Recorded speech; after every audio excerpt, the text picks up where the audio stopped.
গেছে না, ওই জন্য ওকে বেশি চাপ দিই। বাইরে টাইম হয় না, তোমাকে বলে তুমি তাড়াতাড়ি এসো, তাহলে ওজনটা পড়ে যাবে। আমি 5:45 সময় এলাম, যে খেয়ে দিয়ে আমি যাবো এরপর। সময় মতো কাজে গেলাম তো, ও ওই ভিতর দিকে জানলাটা সানসেট করে দিলাম।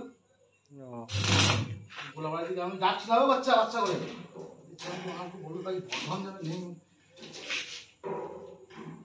তুমি ফোন করলাম তো, আমি রাস্তায় ছিলাম, যাচ্ছি তখন। কখন? যখন আমি ফোন করলো সকালবেলা। সকাল আমি গেছি প্রায় 1টার সময় গেছি।